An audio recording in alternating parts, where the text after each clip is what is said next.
আসসালামু আলাইকুম। রুমাইতা food corner থেকে আপনাদের স্বাগতম। আশা করি সকলে ভালো আছেন। তো আজকে আমি আপনাদের সাথে শেয়ার করব খুবই দুর্দান্ত মজার একটি রেসিপি। আশা করি সকলে ভালো লাগবে।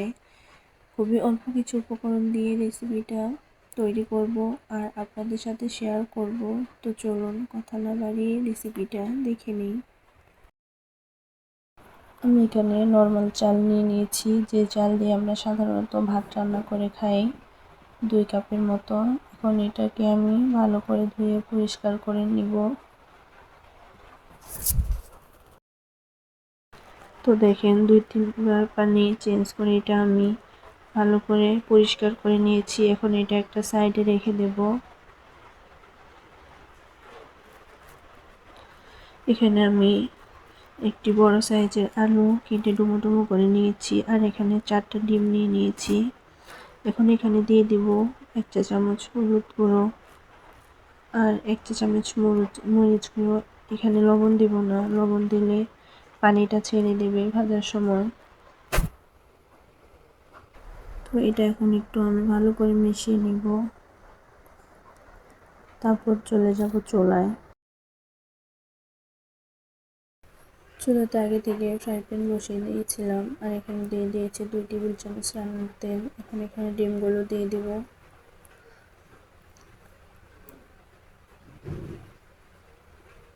তো লাল লাল করে ভেজে ডিমগুলোকে চুলা থেকে নামিয়ে নেব।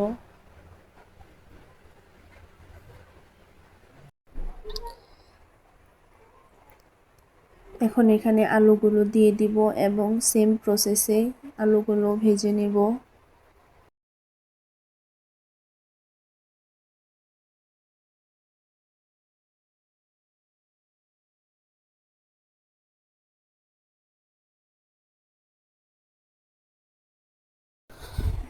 এখন এখানে দিয়ে দিব একটা দারচিনি ভেঙে আমি 3টা টুকরো করে নিয়েছি, আর 4-5টা লং, 4-5টা সাদা এলাচ, তেজপাতা,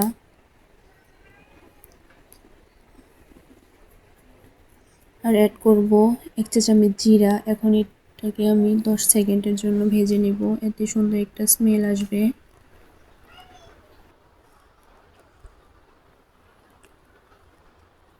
এখন এখানে আমি দিয়ে দিব পেঁয়াজ কুচি।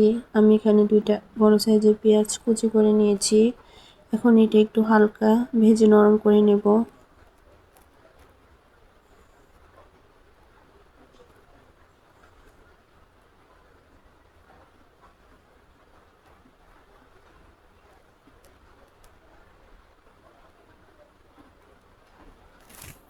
এখন এখানে দিয়ে দিব 1 টেবিল চামচ চিনি। এটা অপশনাল, আপনারা চাইলে বাদ দিতেও পারেন।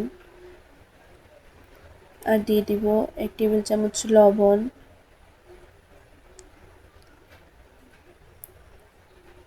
1 টেবিল চামচ ধনিয়া গুঁড়া,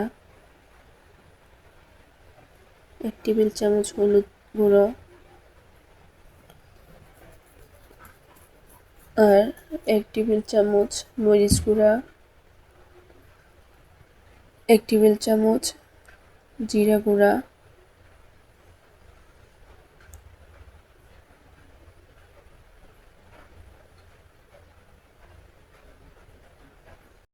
আর এখানে আমি 1 টেবিল চামচ আদা বাটা আর 1 টেবিল চামচ রসুন বাটা দিয়ে দিয়েছি। আর এখন এখানে দিয়ে দিলাম 1 টেবিল চামচ চাট মশলার গুঁড়ো।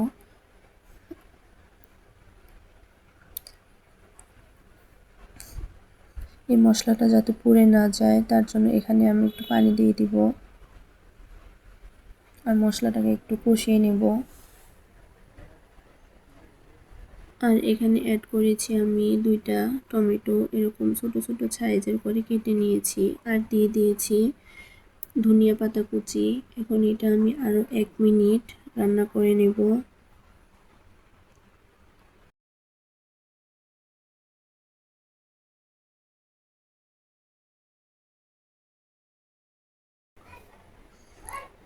তো এখন আমি এখানে চালটা অ্যাড করে দেব এবং চালটা 2-3 মিনিট সুন্দর করে ভেজে নেব।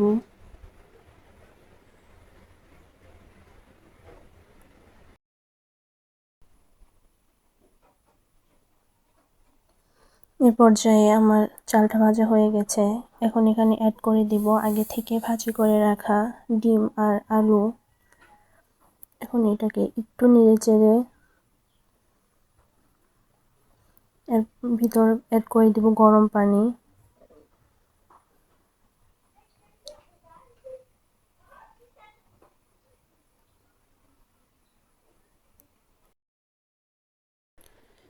গরম পানিটা দিলে চালটা পারফেক্টভাবে সিদ্ধ হবে, অল্প সময়ে আর ঝরঝরা হবে।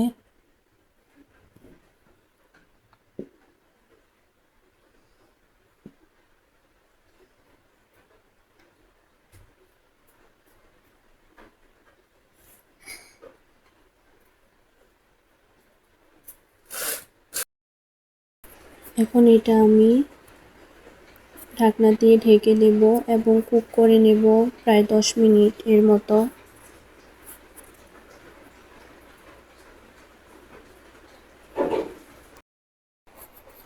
5 মিনিট পর ঢাকনাটা খুলে নিলাম। দেখেন এটা 50% সিদ্ধ হয়ে গেছে।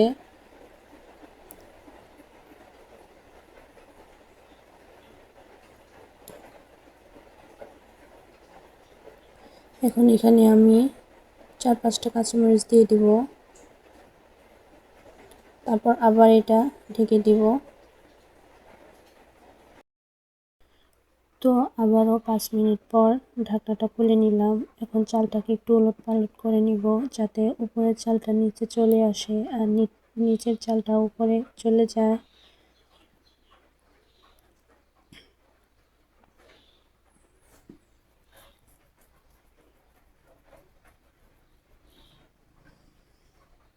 এখন এখানে অ্যাড করব গোলমরিচের গুঁড়ো 1 চা চামচ,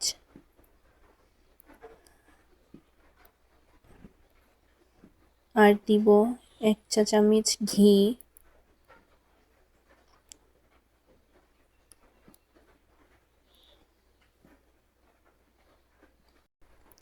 আমার এই ঘিটা ফ্রিজে ছিল, তার জন্য জমাট বেঁধে আছে।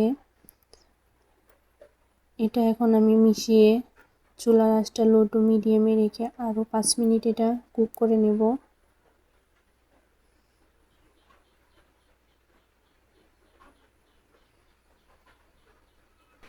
তো 5 মিনিট পর ঢাকনাটা খুলে নিলাম।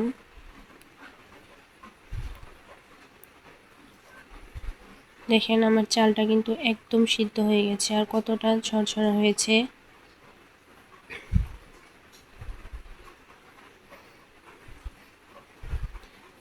যেদিন হাতে অল্প টাইম থাকবে বা কোনো কিছু খেতে ইচ্ছা করে না, ওই দিন ভিন্ন রকম একটু কিছু করলে কিন্তু বাসার সবাই অনেক পছন্দ করে। ঘরে থাকা অল্প কিছু উপকরণ দিয়ে কিন্তু এই রেসিপিটা বানানো যায় আর খেতে কিন্তু ভীষণ মজা হয়। তো যদি ভিডিওটি আপনাদের কাছে ভালো লাগে অবশ্যই আমার চ্যানেলটাকে সাবস্ক্রাইব করে দিয়ে পাশে থাকবেন আর একটি লাইক দিয়ে দিবেন। দেখা হবে পরবর্তীতে নতুন কোনো রেসিপি নিয়ে। সে পর্যন্ত সকলে ভালো থাকবেন, সুস্থ থাকবেন। আল্লাহ হাফেজ।